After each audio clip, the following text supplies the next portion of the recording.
Hello, my name is Sterling Martin, and I'd like to take a few moments and just have a little fun here looking at leadership, but in a whole different perspective. I want to talk about mathematics. Now, a lot of people aren't big on mathematics. Some are really good at it, but there are some leadership lessons that we can learn from mathematics. And these are just a few that I've seen or I've made up along the way. My background is I've got 30 plus years in frontline and organizational leadership. I've done everything from emergency response and leading teams in emergency response to running healthcare centers. I've been a chairman of youth organizations and nonprofits. So I've had a variety of opportunities to learn some lessons. But again, this is just like a fun moment here. So this is called the mathematics of leadership. And this first one here is I always found quite interesting. Now we see a rocket taking off, so we know that there's, a rocket will be involved in this. And where this formula came from, and you look at it and go, what the heck is this all about? This formula actually came from NASA.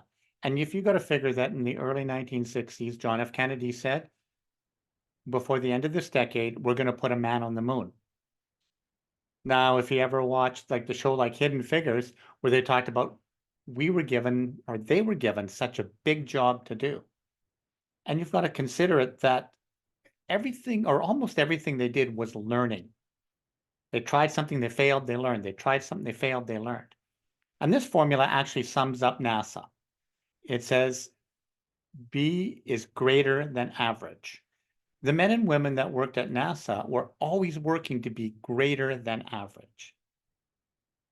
And when we look at this in life, although it's a complex formula, it's very simple. If you're greater than average, it means you are above the middle. Just think of what average means. You're the top of the bottom. You're the bottom of the top. You're just in the middle. You're like the rest of the world. How many of us go out when our kids are going to go play sports or be part of dance or play music, and we sit there and think, wow, wouldn't it be great one day if my child could make it to the NHL, NFL, NBA, the Rockettes, to whatever is out there for you. We've got these new women's hockey leagues and football leagues coming out. We want our kids to go out and enjoy and be part of those big teams. But the only way you become part of those big teams is to work at being better than average.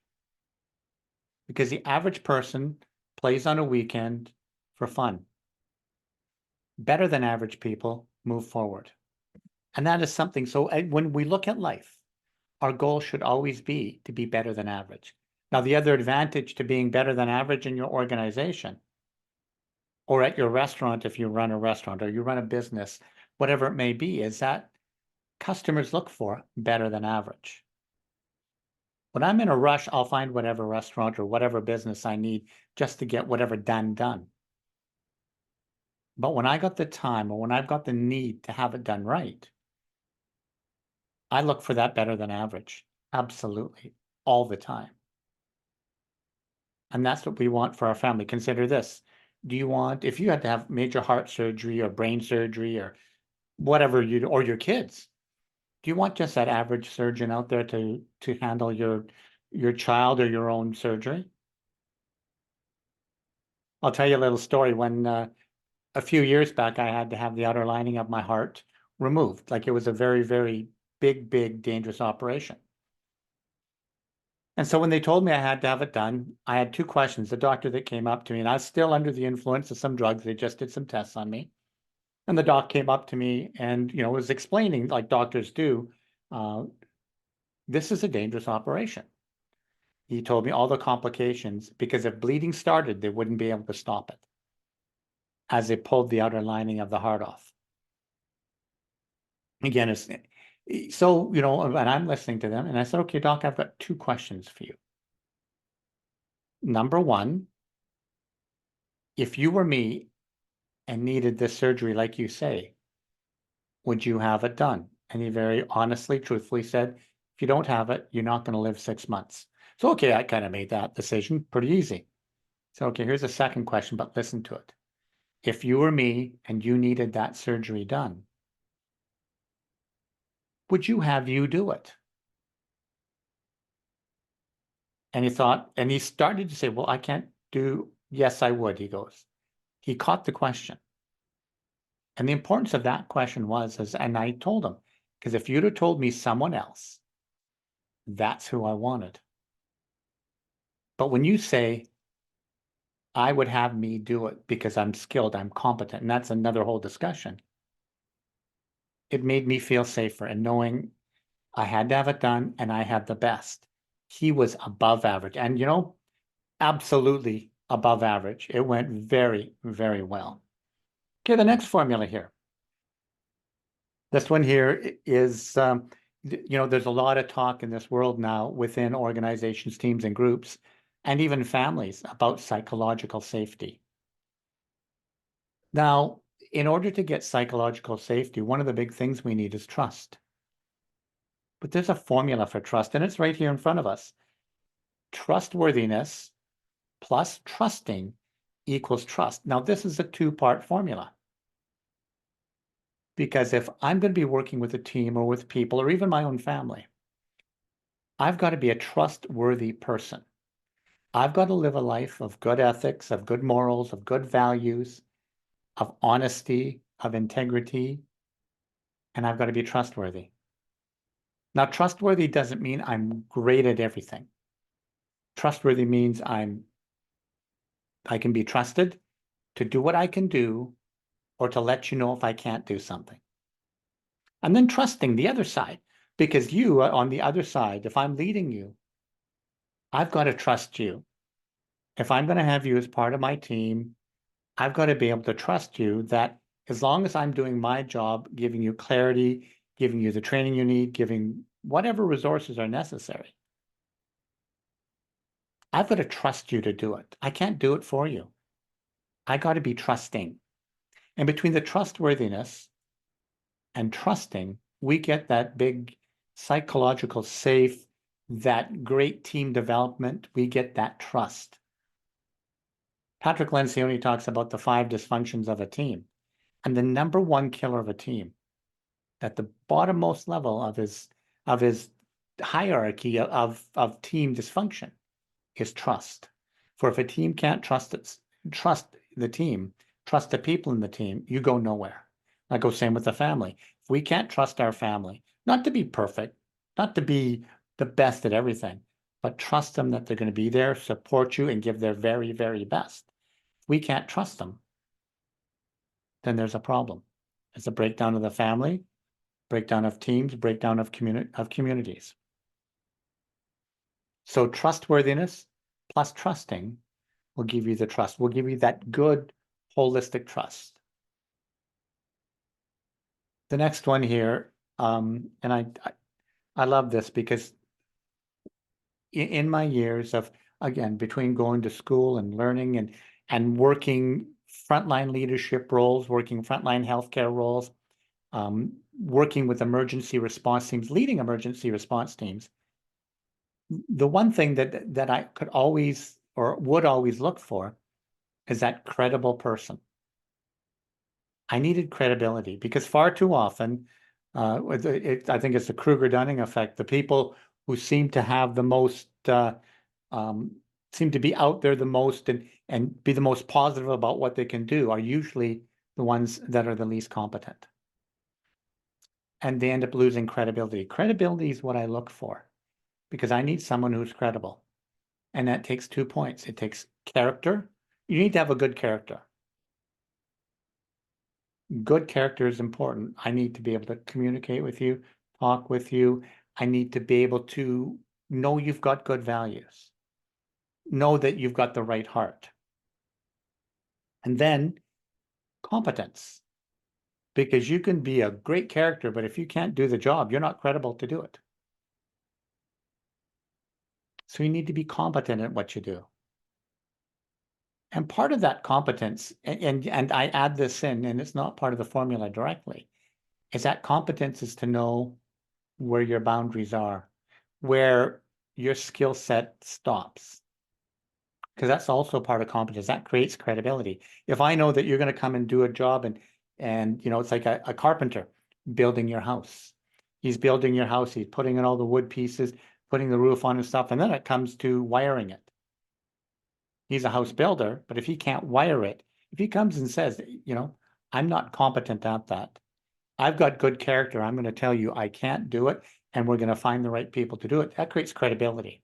That creates a whole line of credibility that that if you had to build another house, this might be a person you talk to because they would know that they're credible because they've got good character, they're honest, they've got integrity, they want to do that good work.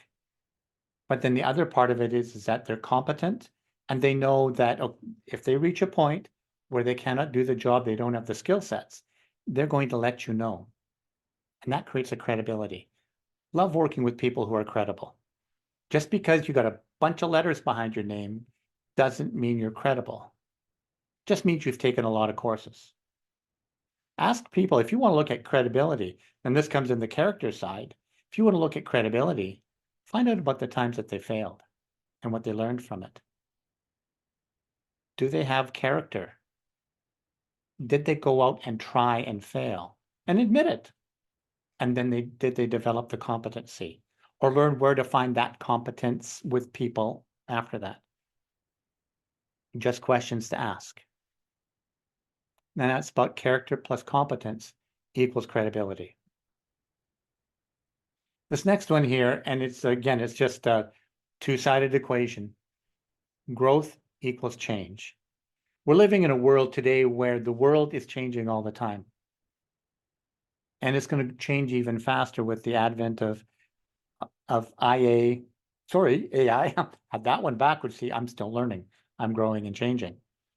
But with the artificial intelligence or with knowledge that we're gaining, with we've gained more knowledge in the past few years than we did years prior to that. And with everything we do, it's important to know that we've got to grow. Because if we don't grow, if an organization isn't growing, and then again, that equals change. If they're not changing, we get to that point where they become irrelevant. You look at the car you buy, when you go buy a new car, you look for all these different things in the car to make it, a cooler car. If it was still the same car that you bought 20 years ago, same dial, same buttons, same stuff, you'd look at it and go, why do I want this? Nothing's really changed because we know life has changed. We know safety improvements have changed. We know comfort has changed. We know a lot of things have changed. But if that car still was the same, we know that car company isn't growing, isn't changing, and they're becoming irrelevant. So just consider that whatever you do, and this starts in the family. If people in the family and as a family we're not growing and changing, we're going to lose. If our organizations are nonprofits and for-profits, big organizations aren't changing, they're going to lose. They'll become irrelevant. Now, this next one here, I think it's got huge importance. And especially, although I don't believe COVID and this time that, we've been locked in has much to do with this. This was coming far before. The fact of psychological safety in the home, in the volunteer processes, in big organizations and companies, feeling psychologically safe. Knowing that if there's a problem, you can address it with your bosses and with others. Knowing that you bring something forward, that they're going to listen. Knowing that if you disagree with something, that you're not going to be chastised or fired for it. That you can speak, and so people understand what you're talking about, what your concern is, and that you feel safe doing it. That is something that's about that psychological safety. And again, this is a huge conversation. But if you've got that psychological safety, and then you've got that purpose, whatever you're working for, your nonprofit, your family's got a purpose, your organization, you've got these purposes that you buy into and you love. Well, what do? You feel safe, you got a purpose, you're going to go and perform. You're going to love to perform. And if your teams feel safe and they've got a purpose, they're going to perform. You know, you look at some of the big companies, 3M was one of them that said, okay, and I don't remember the exact time frame, but I think it was like 10 or 15% of their time they could work on their own project. So consider that here are these guys that are, you know, they're chemists and engineers, they have various roles, and they got time to work on their own project. They're being paid for it. And the company's saying, do it. You know, and what did we get? We got Post-it notes. We got many other things that these guys have went on to develop because they were given that safe site, that safe place to be able to think, to work, and to move forward. That's kind of fun when we look at what that can bring. Now, far too often we've been hearing on the news, and we hear from loved ones and other people that, you know, where they work, the groups they're part of aren't psychologically safe. You know, their bosses push them too hard, they're yelled at, they're not listened to. You know, what's that, the new term coming out, quiet quitting. You know, we get that quiet quitting, we get that quiet, you know, retirement if you're old, you know, old enough or in that position to do it, where you just slowly stop growing, stop performing. You know, when you're psychologically safe, you can enjoy your work and know it's got purpose. It doesn't matter what the role is, from, you know, from hands-on role to construction roles to engineering to medical. It doesn't matter what you do. If you feel psychologically safe and you've got a purpose, you're going to go out and perform, because people naturally want to perform. Next one, 33% rule. And I'm just going to cover this one quickly. As a leader or an emerging leader, someone who's moving forward, especially as you get titles and different roles and positions, you're going to get all types of people coming and trying to connect with you. Let's look at life in reality. Of that, there's 3 groups of 33. There's your lower 33 that will just drag you down. We don't need those in our life. They're the ones who take you away from achieving your purpose, achieving whatever you're hoping to grow with. Then there's that middle 33% that are, you know, it's okay. They neither support nor not support you. They're just there. Once again, for someone who's looking at moving forward and growing and developing themselves, this group of people are going to hold you in a position because they're going nowhere. And then there's that top 33%, those who are behind you, pushing in a proper way, developing, growing, answering questions, those who are part of conversations with you, those who model the way for you, those who show you things that you didn't know were out there. They orientate you, they challenge you to be better. This is your group. You know, again, John Maxwell, again, leadership guru, great author, great leadership skills and principles. You know, will say that if you're in the top of the room, if you're the top person in the room, you're in the wrong room. If you're in that bottom 33%, you're the top person in the room, you're in the wrong room. If you're in that middle 33%, you're probably the top person in the room. Time to get out. If you're in that top 33%, that's the group you need to be with. They're going to challenge your growth. So if I said before that, you know, the middle 33%, you know, I might have said that the top twice. The middle 33% will not grow you. But that top 33%, that's the one that's going to take you forward. That's where you need to be, because each day you will get better. Nope, wrong direction. Now, again, and Marcus Buckingham talks a lot about this when we look at love plus work equal contribution. This goes back to that psychological safety. It's, you know, it's the same formula. You got to love what you do, love the people you're with, and not that, you know, romantic kissy love. We're talking about love like, as the Greeks would call it, philia love, or that's where Philadelphia or brotherly love came from. To have that love for people and you get good work, you're going to contribute, because you want to be part of something bigger and better. And this one here, I just threw in, and I can't remember, I just read this somewhere recently. Comfort zone equals prison. When we look at where we're at, when we reach our comfort zone, and we just want to stay in our comfort zone, it's okay to be there for a little while. Maybe we've plateaued or we need a little rest. That's fine. In fact, get into your comfort zone and enjoy it for that minute. But then it's time to get out, because the longer we're in that comfort zone, it becomes a prison.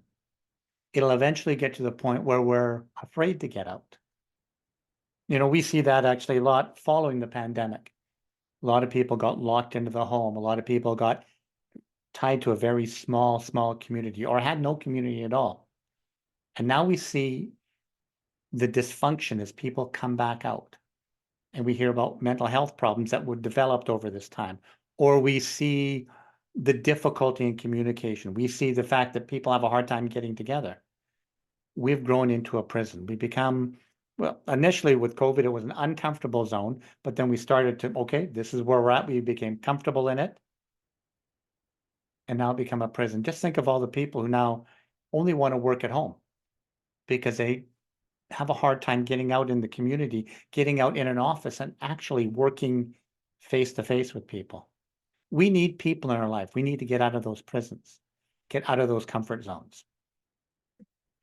So I'd like to thank you for this time that we've had to talk about these mathematical formulas. I just look at it that, we've got to be above average all the time. Again, I've never seen a mom or dad say, I want my kids to be just average.